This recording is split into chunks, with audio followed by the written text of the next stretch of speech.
għal dan ir-rendikont dwar il-COVID. Kien ħarsu naqra bħalissa għaddejjin bl-istrateġija dwar it-tilqim li għaddejja tajjeb ħafna, aħna qegħdin nagħlqu ħafna minn dawk il-cohort 1 fejn għandna gruppi ta' nies li kienu qegħdin fi priorità biex aħna propju nlaqmuhom.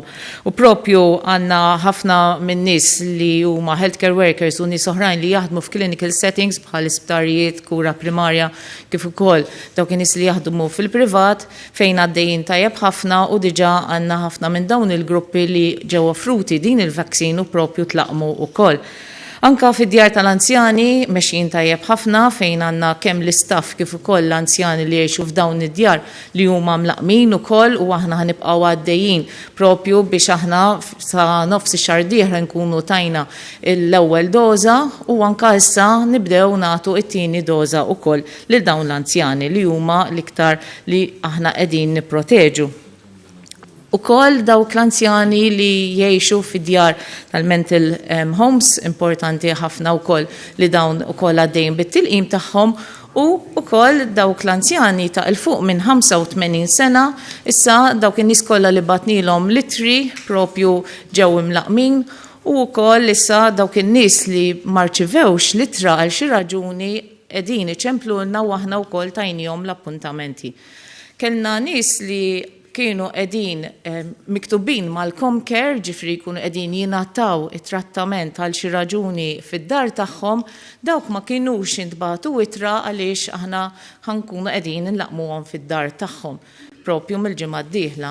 Però jekk hemm minnhom dawn in-nies li intom bħala qraba tistgħu twassluhom ukoll fiċ-ċentri tas-saħħa, nappellalkom biex iċċemplulna fuq il-145 ħalli aħna nkun nistgħu ntukom appuntament biex tiġu fil-ċentri tas-saħħa li għandna miftuħin. U allura hekk issa aħna mixin tajjeb f'dan il-cohort 1 bit-tilqim tagħna u anke bdejna nlaqmu nies ukoll li huma healthcare workers li mhumiex qegħdin jaħdmu fil-clinic settings li huma diretti mal-pazjenti, allura diġà bil-mod bdejna nimxu ukoll fil-cohort 2. Infatti jekk inħarsu naqra lejn x'qed jiġri bl-ammonti ta' tilqim li qegħdin nagħtu, aħna qegħdin nirċievu il-vaccines kull nhar ta' tnejn u qegħdin nagħmlu l-almutana biex dak it-tilqim li jkun wasal inkunu propju nerfgħu in-nofs minnu għat-tieni doża tal-persuni.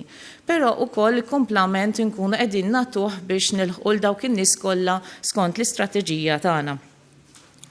U dan l-ammonti ta' tilqim dil-ġimgħa aħna bdejna ukoll nafżawkom dan it-tilqim ta' kemm qed nagħtu dożi kuljum.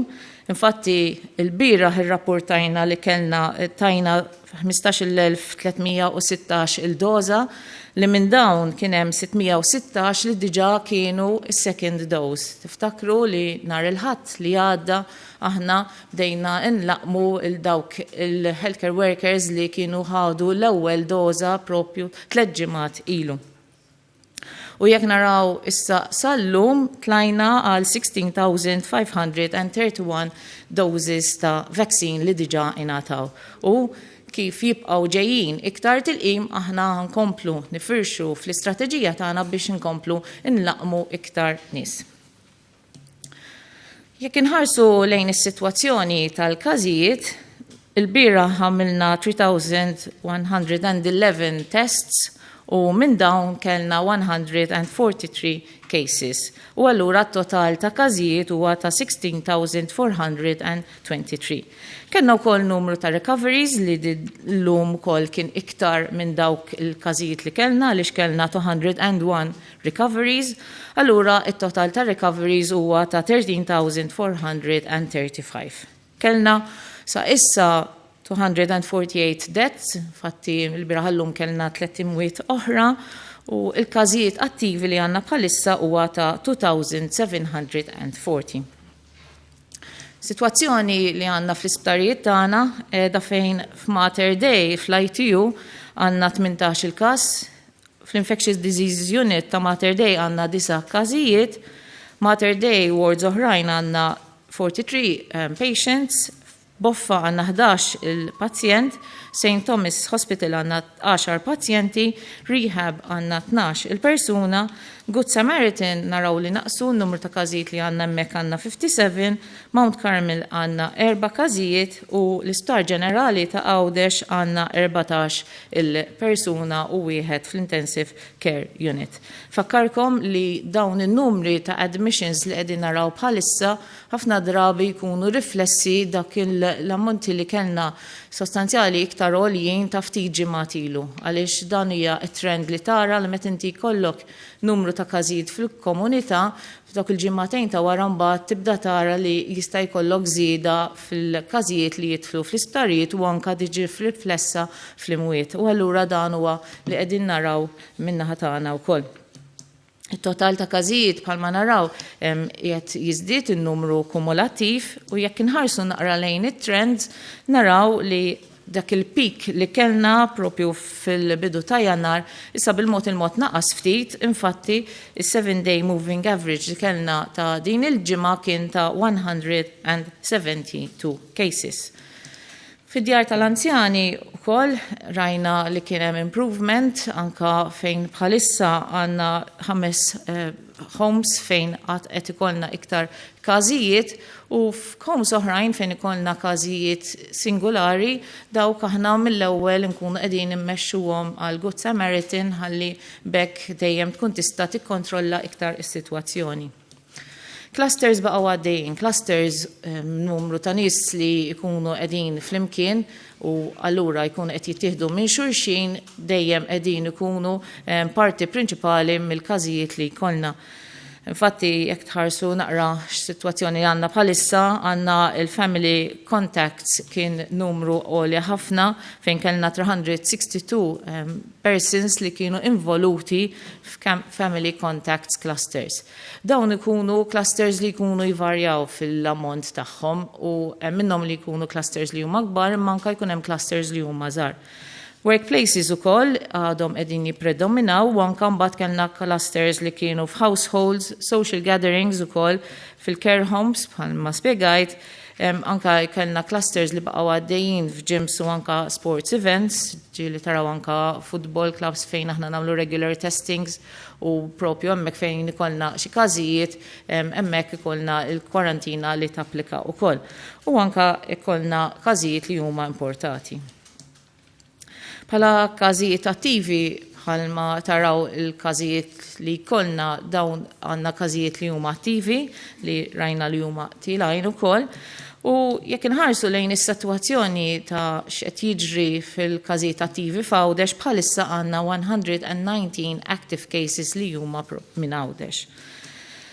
Nħarsu lejn l-etajiet ta' dawn il-persuni li kellna f'din l-aħħar ġimgħa li rrapportajna, il-maġġor parti tal-każijiet kienu f'etajiet bejn 25 u 34 years, però wkoll kellna każijiet bejn 35 u 44 li kienu second l-iktar grupp li huwa komuni.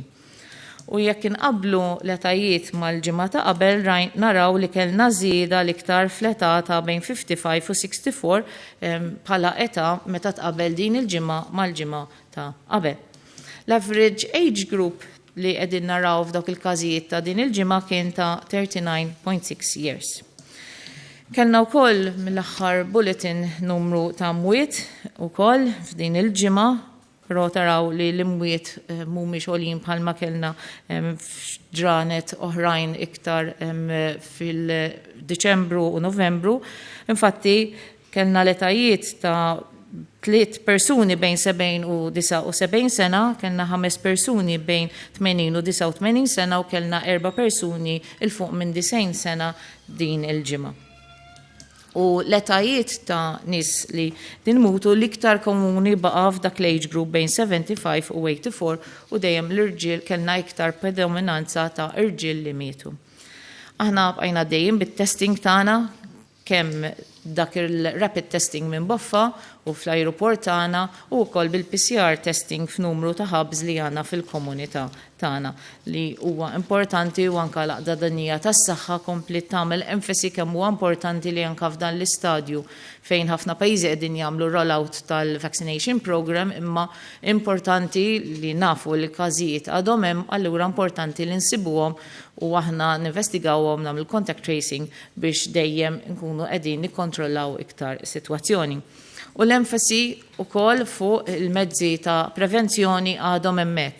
Anka dawk in-nies nappella li ħadu l-ewwel doża u anka dawk li ħadu t-tieni doża wkoll importanti li jibqgħu jsegwu l-mezzi ta' medikazzjoni, il-mezzi ta' nevitaw li nkunu qrib ta' xulxin, nevitaw gatherings, l-użu tal-face masks u anka il-ħasil tal-idejn huwa importantissimu għal kulħadd, inkluż dawk li ħadu il-vaccine. Għaliex issa rridu iktar evidenza ta' x'qed tagħmel din il-vaccine u iktar naraw li jizet ma jkollna rollout tal-vaccination program naraw ukoll l-impatt fuq il-komunità.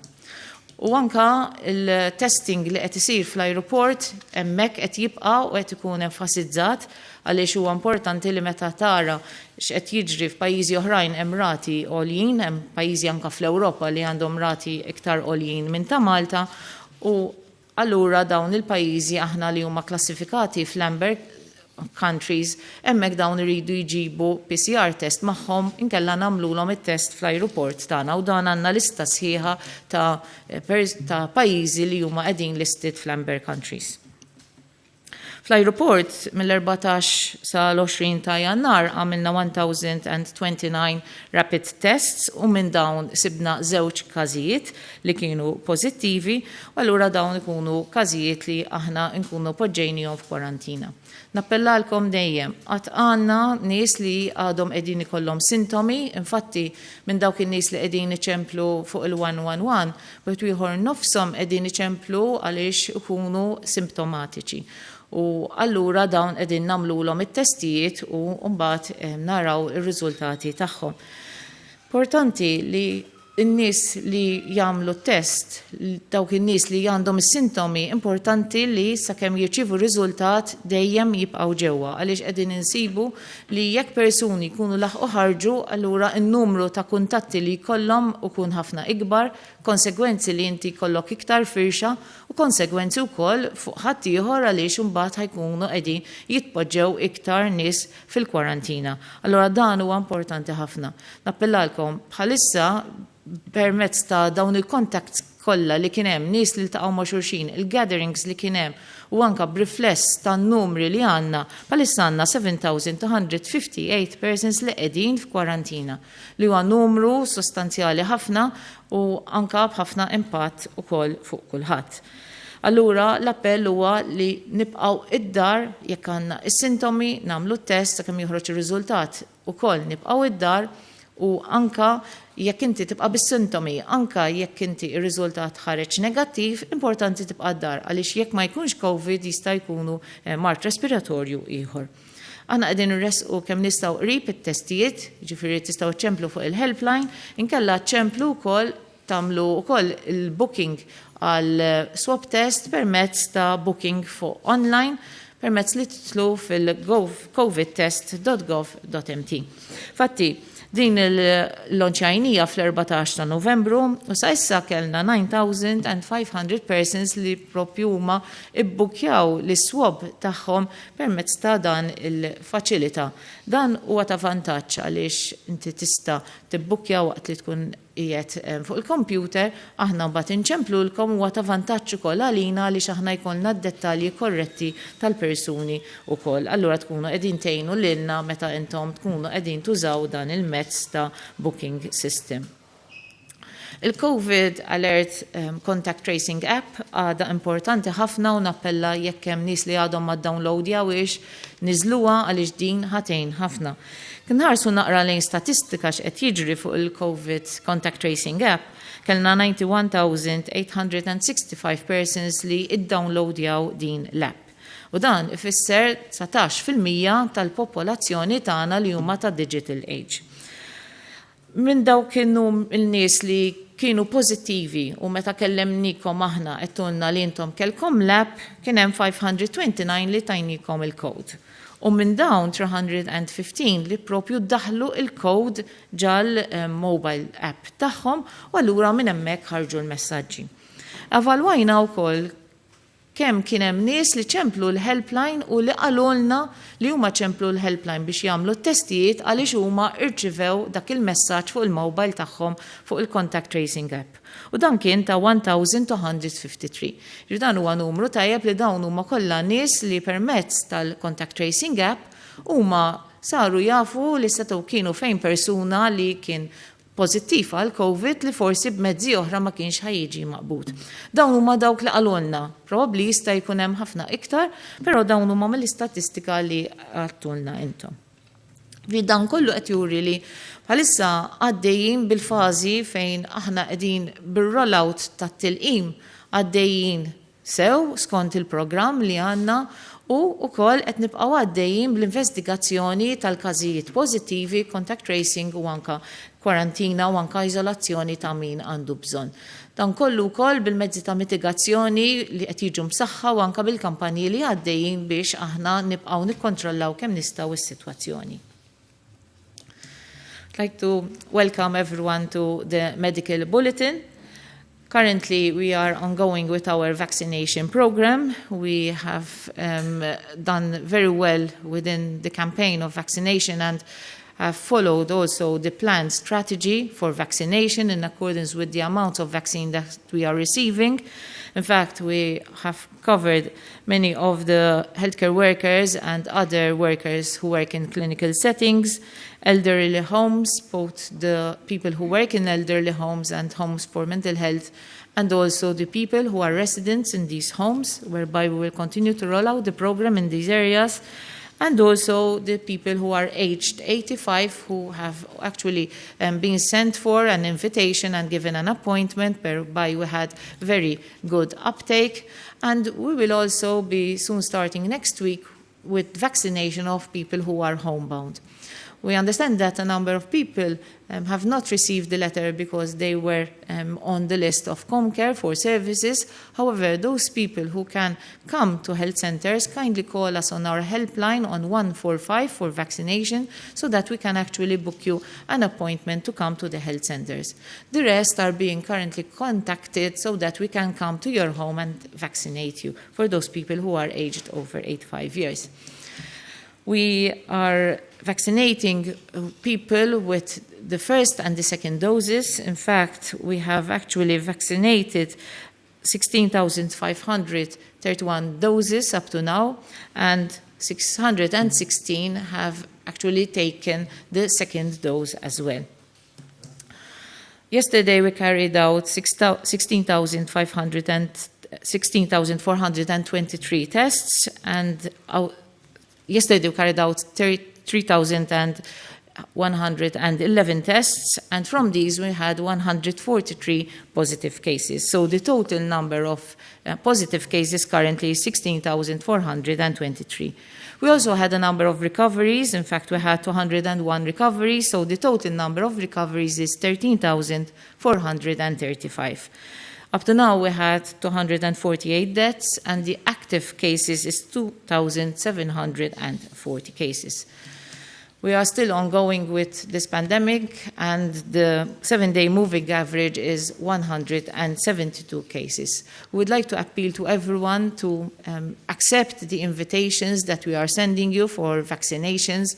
Those people who have been vaccinated, it is important to continue to heed to the prevention measures of distancing, avoiding gatherings, hand washing and using the masks, and for everyone to take control of our behavior as well and adhere to the measures so that we can continue to decrease the number of cases and also control the situation. Thank you. Naddu għal-mistoqsijiet. Insellimlek Professur Gawċi Franċisco Tanja Net News għandi 4 mistoqsijiet jekk ma jimpurtax. L-ewwel waħda għallima raġuni m'għadix toħroġ lista bid-dettalji kuljum tal-każi ġodda mħabbra tul il-jum ta' qabel minn fejn kienu mhux workplaces kif ukoll kemm ġew irreġistrati każi ġodda mill-ewwel tas-sena fl-iskejjel ma nafx jekk għandek xi informazzjoni dwar il-każi tal-varjant. Naf li l-ġimgħa l-oħra kont semmejtilna kienu xi għaddejjin xi eżamijiet ukoll fuq xi persuna oħra u kif ukoll min jagħmel rapid test mal-privat u jittestja pożittiv huwa obbligat jagħmel PCR test mal-gvern. Grazzi ħafna. Importanti, aħna sa mill-bidunet konna qegħdin nagħtu rendikonti ta' sitwazzjoni tal-każijiet pożittivi kemm nagħmlu testijiet u anke minn fejn ikunu ġejjin il-każijiet ukoll. U bħalma qegħdin taraw il-maġġor parti tal-każijiet li kien qed ikollna dan l-aħħar kienu simili ħafna, anke jekk taraw il-clusters minn fejn huma ġejjin il-maġġor parti qegħdin ikunu minn gatherings li jista' jkollna immiktar huma dawn il-household contacts li ikunu qegħdin jittieħdu minn persuna għall-oħra u propju din il-fażi li kellna fejn kellna New Year u anke l-Christmas kellna iktar gatherings ta' familji u ħbieb ma' xulxin. U aħna minn din il-ġimma bħalma wednikom ukoll bdejna nagħtukom dik l-informazzjoni li l-pubbliku kien qed jitlobna li huma informazzjoni dwar il-vaccination program u għalhekk allura fl-infografik aħna nkunu qegħdin indaħlu dik l-iktar informazzjoni li nistgħu li nħossu li huwa importanti. Fir-rendikont li nkun qed intikom jiena ta' dar kull ġimma nkun qed nagħmel summary ta' xi jkun ġara f'din il-ġimgħa u anke dik l-informazzjoni ta' minn fejn kienu l-clusters qiegħda tkun proprju hemmhekk ukoll. Meta nħarsu l-iskejjel aħna għajna għaddejjin anke minn meta reġgħu fetħu f'dan is-semester l-iskejjel bil-mezzi ta' mitigazzjoni u bħalma konna ħdimna fl-ewwel semester, issa wkoll bħalissa għaddejjin li l-każijiet li jista' jkun hemm dawn mill-ewwel inqabdu għaliex nafu li t-tfal qegħdin hemmhekk fil-komunità wkoll u sa issa tajjeb ngħidu li jekk inħarsu lejn il-każijiet li kellna li kienu fit-tfal jew inkella f'nies li jaħdmu fil-iskejjel ma kienniex il-clusters kbar li propju konna qegħdin naraw li kienu qegħdin jiġru anke barra minn Malta u allura ma kien hemm l-ebda raġuni għalfejn nagħlqu dawk l-iskejjel bħalma ġara simili wkoll qabel fis-semester ta' qabel. Full varjant, aħna bqajna għaddejjin blit-testjar tagħna fejn bażikament it-testjar tagħna qiegħed ikun ukoll naqbdu minnhom każijiet u nagħmluhom il-genetic sequencing. Il-genetic sequencing biex propju naraw jekk nkunx hemm minnhom każijiet li setgħu kienu ta' xi varjant. U aħna qegħdin naqbdu speċifikament dawk l-iktar li jistgħu jkunu tal-varjant li l-ewwel nett dawk il-każijiet li jiġu minn barra nażluhom biex nagħmluhom il-genetic sequencing. U anke jekk ikollna xi clusters fejn ikun hemm iktar rapid transmission, aħna wkoll qegħdin nidentifikaw minnhom biex nkun nistgħu nagħmluhom sequencing ukoll. Sa issa kull ma kellna kienu biss tliet każijiet li kienu bil-varjant li kienu tal-Ingilterra u meta kienu dawn investigati dawn kienu propju identifikati li kellhom link ma' xi ħadd li kien l-Ingilterra. Kellna dak il-każ ieħor fejn kont semmejtilkom il-ġimgħa l-oħra li għadna qegħdin ninvestigawh, però dak il-każ ma kienx xi varjant li kellu clinical significance allura sa issa bqajna bit-tliet każijiet ukoll. Rapid test. Rapid test huwa test ieħor biex ikun jista' jikkomplementa wkoll iktar lit-testjar li jsir propju għal COVID. L-aqwa test li huwa l-gold standard test huwa dak it-test li aħna nagħmlu permezz tal-PCR, però huwa indikat ukoll biex tissaħħaħ ukoll it-testjar ir-rapid testing. Infatti anke l-Unjoni Ewropea ukoll qegħdin joħorġu wkoll agreements ta' ukoll dwar rapid testing basta jsir jintuża wkoll rapid test li jkun approvat ukoll. U peress li s-sensitività ta' dar rapid test mhuwiex daqshekk b'saħħtu daqs dak li huwa tal-gold standard, huwa importanti li dawk in-nies li jkunu pożittivi permezz tar-rapid test ukoll jagħmlu mbagħad il-PCR testing. Però mill-aspett ta' iżolazzjoni dawk in-nies li jkunu pożittivi għal rapid test importanti li joqogħdu ġewwa għaliex sakemm speċjalment jekk għandhom is-sintomi u anke sakemm ikun hemm il-konferma permezz tal-PCR. Professor Gawci, Adria Maggi from Times of Malta. This morning, doctors are called for a 9 p.m. weekend curfew and for stronger enforcement to stop the virus. Firstly, do you agree with this? And on that note, will health authorities be taking such recommendations, especially for the Carnival weekend that is soon coming up? And on this claim, the doctors are also saying that particular medical wards and the intensive care unit could soon reach a breaking point. Do you agree on this? What's the situation in these departments? Thank you. Fuq il-miżuri li aħna kun qegħdin nieħdu dawn dejjem kun qegħdin noħduhom skont il-sitwazzjoni li tkun għaddejja. U bħalma dejjem rajtu fejn ikun hemm bżonn li nieħdu miżuri dejjem ħadnihom. U allura qegħdin naraw ukoll x'inhija s-sitwazzjoni u nsegwu wkoll minn fejn ġejjin il-każijiet. Bħalma rajtu wkoll għadna għaddejjem każijiet li propju ġraw anka minn parties u anka gatherings li kien hemm fil-miliet u anka fin-New Year. U anka jekk tħares lejn is-sitwazzjoni bħalma spjegajt ukoll fl-Isptar Mater Dei, bħalissa nafu propju li fl-ITU hemm 18-il persuna u allura hemmhekk aħna qegħdin naraw ukoll li dawn is-sitwazzjoni tkun propju riflessa kif spjegajt qabel is-sitwazzjoni li jkun ġara ftit ġimgħat qabel fejn kellna numri li kienu iktar għoljin, tiftakru li kellna numri f'ġimgħat ilu fejn kienu anka jaqbżu il-200 każ kuljum.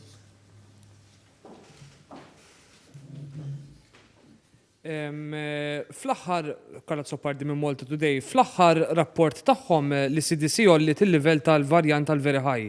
U wisset il-pajjiżi membri biex ikunu preparati ħalli iżidu restrizzjonijiet u mhux jirrilaxxawhom. Fid-dawl ta' dan l-assessment, intom bħala awtoritajiet tas-saħħa tħossu l-ħtieġa li tħarxu restrizzjonijiet u fuq il-varjant l-istess CDC għajtet biex ikun hemm iktar testing rigorus ta' genome testing iktar rigorus. Titħajru li tagħmlu dan inti semmejt li taqbdu cases speċjal minn barra u xi random cases taħsbu li għandkom iżidu l-ammont ta' cases li testjaw għal-genome testing? Grazie.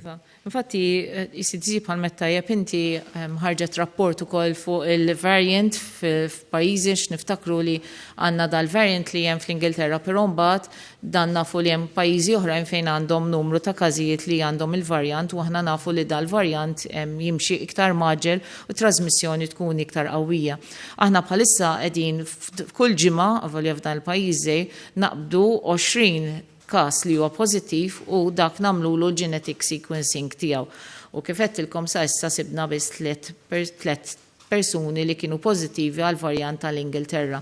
Aħna qegħdin naraw ukoll kif permezz tal-laboratorju tagħna nkomplu fejn ikun hemm bżonn inżidu iktar dan ir-regular testing li jkun qed isir fejn bħalissa qegħdin nagħmlu 20 biex propju inti jkollok iktar firxa wiesa biex inti tkun tista' tara iktar xi jkun propju qed jiġri f'dawn il-każijiet li għandna pożittivi. Però kif qed aħna qegħdin nagħmlu dawn it-testijiet fuq l-iktar dawk il-każijiet pożittivi li jistgħu jkunu biex inti jkollok iktar pick-up li hija tajba. U allura dawk ikunu dak in-nies li ġejjin minn barra u fejn inti tara li jkun hemm trasmissjoni qawwija iktar f'ċertu clusters u mbagħad naqbdu random testing oħrajn. Num Prof. Gawċi, Trisha Falzon, Milwan, żewġ mistoqsijiet waħda dwar is-sintomi jekk għadkom xtaraw l-istess sintomi jew forsi l-maġġoranza tal-każijiet u mhix qed ikollhom sintomi.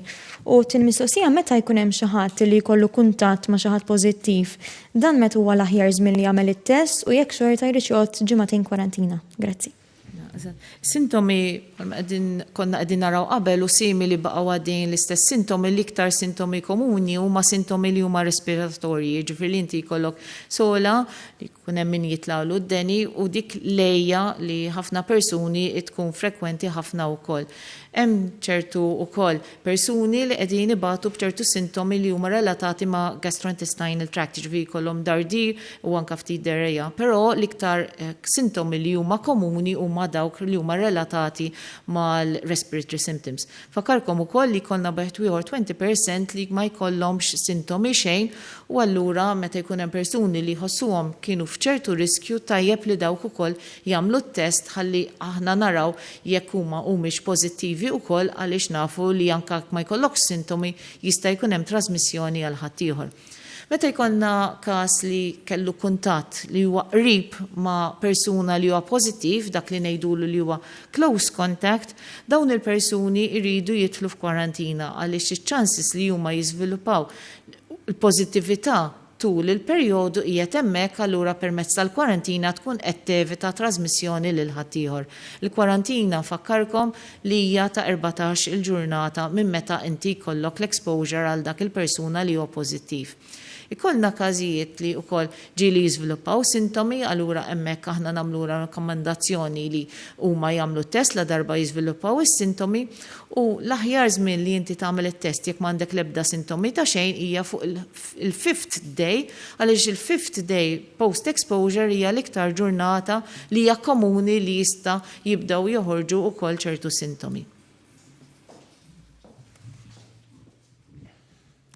Prof. Gawċi, xtaqt insaqsik jidir li d-deputat Prim Ministru ma nafx hekk inti wkoll kontu tkellimtu wara żieda li kien hemm fil-festi tal-miliet li kontu se tanalizzaw eżatt jekk kienux riżultat tat-temperaturi baxxi, tal-attivitajiet soċjali u l-ġemat tan-nies fi żmien il-festi tal-miliet jew inkella minħabba il-varjant jew inkella l-influenza staġjonali jew fatturi oħrajn. Ma nafx dik l-analiżi issa li għaddew tliet ġimgħat xi riżultatilkom. Għandna każ partikolari ta' xi ħadd li għamel it-test tal-swab test l-għada informawh jumej wara skużani informawh li huwa pożittiv sa issa ddew 48 siegħa u ma reġgħux xemplulu għal contact tracing u dan kien f'kuntatt ma' ħafna nies fil-jiem li għaddew. Fl-aħħar net donnu hemm drive madwar l-Unjoni Ewropea biex il-proċess tat-tilqim jitħaffef. Il-ġimgħa dieħla jaf tkun approvata t-tielet tilqima ta' AstraZeneca. Intom bħala awtoritajiet tas-saħħa x'tixtiequ eżatt iktar dożi fil-ħin, x'inhu l-appell li qed tagħmlu? Importanti li meta tħarsu naqra lejn is-sitwazzjoni x'qed jiġri aħna nitlu fid-dettall ta' xi jkunu l-każijiet meta tinvestiga każ naraw minn fejn ikun qiegħed jieħdu l-persuna u anke minn kienu l-Minista madwaru barra li wkoll taħdem fuq il-contact tracing. Bħalissa qegħdin naraw li qed kellna ħafna każijiet li kienu relatati ma' events li kien hemm fil-miliet u anke events li kien hemm madwar il-New Year. U anka qegħdin naraw ukoll fejn inti kellna każijiet li kienu dak li ngħidulhom secondary cases fejn inti jkollok persuni li jkunu iltaqgħu flimkien f'gatherings jimirdu dawn in-nies u mbagħad ikunu laħqu tawa lil ħaddieħor. Allura dak ukun l-impatt li tkun qed tara bħalissa. Anka mill-evalwazzjoni li qiegħda ssir ukoll mill-ECDC kull pajjiż qed jara impatt ta' x'ġara f'dawk il-gatherings li kienu fi żmien il-festi, imma anke wkoll hemm l-impatt tal-temperaturi li nafu li bħal dawn iż-żminijiet ħajkun qed tkun mistenni li jkollok iktar każijiet ukoll. Sa issa mill-evalwazzjoni li għandna tal-varjant aħna mit-testijiet li għamilna kull ma sibna huma 3 każijiet, jiġifieri li badna ma jidirx li l-varjant bħalissa qed jagħmel l-impatt, però aħna rridu nkomplu nsegwu s-sitwazzjoni ħalli naraw x'ħajamlu dawn in-numri. Bħalma qegħdin taraw aħna dejjem nimxu fuq dak il-moving average ħalli tara eżatti jekk inti x-xejra li bil-mod il-mod tibda nieżla jekk tibqax sejra hekk jew le. Ukoll tifhmu li kellna numru ta' każijiet u aħna fil-sistemi tagħna naraw li kull każ li jkollna nkunu qegħdin nassessjawh u wkoll nagħmlu l-contact tracing tiegħu. Ikun hemm xi nies li jista' jkun li ma jkunx qed jirnexxilna naqbduhom u allura hemmhekk jista' jkun hemm xi ftit delay u tifhmu wkoll li sakemm aħna naħdmu l-każijiet kollha jista' jkun hemm xi ftit delay ta' xi ftit ġranet sakemm naqbdu l kulħadd. Għalhekk nibqgħu nappellaw li meta intom ġejtu informati wkoll li intom pożittivi, importanti li intom u l-household contacts tagħkom kollha mill-ewwel toqgħodu ġewwa ħalli jekk nillimitaw il-firxa lil ħaddieħor. U anke nappellawlkom biex jekk intom kellkom nies li kellkom close contact tagħhom tkunu diġà preparajtu lista ħalli kif inċemplulkom aħna nkun nistgħu tgħinuna wkoll niffaċilitaw ukoll il-contact tracing tagħna. Fuq it-tilqim Aħna qegħdin parti mill-Joint Procurement ta' l-Unjoni Ewropea, allura hemmhekk l-Unjoni Ewropea għamlet il-ftehim ma' dawn il-kumpaniji u aħna qegħdin nirċievu dawn id-dożi skont ukoll l-agreement li għamlu. Aħna qegħdin nagħmlu lobbying, kull pajjiż qed jagħmlu dan, u Malta qegħdin nagħmlu ħafna lobbying ukoll biex id-dożi dejjem jiżdiedu ħalli aħna nkun nistgħu inlaqmu iktar nies. Iżjed ma jkollna dożi, aħna iżjed nkun nistgħu inlaqmu nies. Għandna l-kapaċità, infatti wkoll issa la darba niftħu wkoll għal dawk in-nies li huma taħt l-85 ħankunu qegħdin inżidu wkoll iċ-ċentri tas-saħħa minn fejn nagħtu tilqim biex aħna nkun nistgħu nlaħqu iktar u allura iżjed ma jkollna tilqim aħna nkun nistgħu nagħmlu ir-rollout iktar malaj. Il-faċilitajiet biex inlaqmu għandna. Li rridu huwa li jkollna ammonti ta' vaccines biex aħna nkunu iżjed nifirxu iżjed. Now, nixtieq nirringrazzjakom, l-appell tiegħi jibqa' dejjem li ejjew inżumu lulna nfusna safe, nieħdu ħsieb saħħitna, nieħdu ħsieb dawk ta' madwarna, speċjalment l-anzjani u dawk li huma vulnerabbli, u kull min irċieva l-appuntament għal vaccination ilqgħu dan l-appuntament tagħna u ejjew ħudu t-tilqima. Grazzi.